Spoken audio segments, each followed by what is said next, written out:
Here I have the brand new PAW-5000 from Casio. It's a new ABC watch, or altimeter, barometer, and compass watch that they released pretty much this month. It is a break from the norm in that it shows an analog face with a digital display down here at the bottom. This is not typical of their ABC watches, and I believe this is the second or third one they've done like this, but definitely this is the most unique in terms of the movement, because as you can see, it does have the tough movement, so it will auto adjust the hands from 55 minutes to 5 minutes after the hour to make sure that they're all in line and where they belong. If this watch takes a hard hit or a strong magnetic source, it can throw the hands off, but this thing will readjust them back where they belong. So again, this is the PAW-5000. And as you can see on the back here, this is a sample model, so you can see that S stamped on the back there. So it tells you there, it's tough solar. It tells you the module number 5114, and PAW-5000 is the model name. And it's got the cuffs. It's like some of the other ABC watches have. The strap is nice and thick. It's actually thicker than the PAW-2000 I have. And the addition of these metal pieces here, the metal piece on the longer strap and the metal piece on the shorter strap, both telling you what the watch does.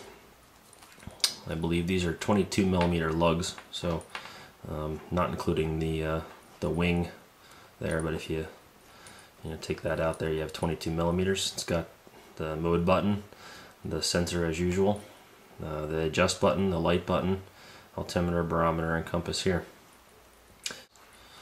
In terms of size, you can see pretty clearly that it's a pretty big watch compared to the 2000 here. You can see that there's a pretty distinct difference. It's probably 1.5 times the size of the 2000, and the buttons are, these plastic kind of textured buttons, where the 2000 gets these nice shiny buttons, and the overall watch face is about the same. The one thing that's interesting, and one of the complaints about the 2000 is that the crystal is pretty flush with the bezel, and you can see that the 2000 or 5000 has a raised bezel to give that crystal a little more protection. So that's one thing there. They're both multi-band 6, and they're both water resistant to 10 meters, or 10 bar, so 100 meters. And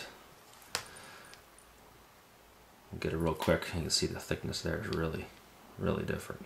Okay. This does fit under a cuff of a button-down shirt. So I'll compare that to a 6900. So it's a little bit bigger than a 6900. Compare this to the trusty Frogman. So this, in fact, is the Frogman that was run over by a car, and seems to work just fine. So there you go. It's still even a little bit bigger than that Frogman, isn't it? It's not quite as thick as the Frog, but still pretty big. Get it on my wrist here and see it compared to a square. So you can see its comparison to that. It's I believe that's its cousin, right? The GW-5000. So the PAW-5000 and the GW-5000 hanging out there. So that's it. That concludes the review of the PAW-5000. It's pretty new. I don't think anybody, well, short of people that have samples, or people in Japan, have this watch yet. So you can look for it coming this month. I believe I was reading the MSRP is going to be in the $400 to $500 range, which is pretty hefty. But like I say, it's a pretty cool watch. It does have that tough movement, which has been driving the price of these guys up on every model it's come out on so far. So I'm sure with time that will come down, but it's definitely new technology right now, and it's kind of how it goes. So You can see the minute hand moved out of the way. You can see the analog display pretty easily now. One thing that's nice is these hands are skeletonized and they're pretty open, so that even when it is over top of that number, it doesn't show up quite as good on video, but it really is not all that bad to read. And I find that graph pretty easy to read as well. When I'm you know, walking around, I can look at that graph and I can tell, you know, pretty easily what the trend is. There's not really any dispute as to that. The barometer's dropping there, so that's about it. It has this nice textured dial, and that's pretty much it. And I'll turn the lights off here. We'll see what we got for. Make sure I got my thumb on the button here. Okay, so it's clearly dark. And there you go. That's the Illumination, and as typical, you can't see a darn thing on the LCD display. Well, you can. There you go. 3:2. You can see it. Not well, but you could see it. I don't know if you could see anything else in there. And actually, with the according to the manual, you can see the hands excellently. I mean, there's really no problem reading the time there. It's not quite as bright as the that super illuminator, the dive watch that Casio has, but it's pretty bright for sure.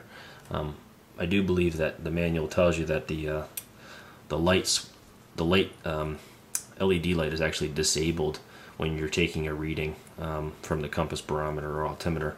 So again, if you get up in the middle of the night to go water a tree, you're gonna have a hard time finding your way back, because you won't be able to see your watch unless there's a good moon out, because you can't see the watch with the light, and these functions won't work if so that's one thing that's sort of a downside to that. But I guess they got to make some sacrifices for battery power. Although, you know, I've been messing around with this for the last 2 days, and it's been on my wrist one day, and it wasn't all that sunny. It had been pretty much rainy today, and it stayed at high the whole time. So I'd say that's pretty good. So that's it. That concludes the phase 2 of my review. And if I have anything else to show you, I'll be sure to flip the camera back on.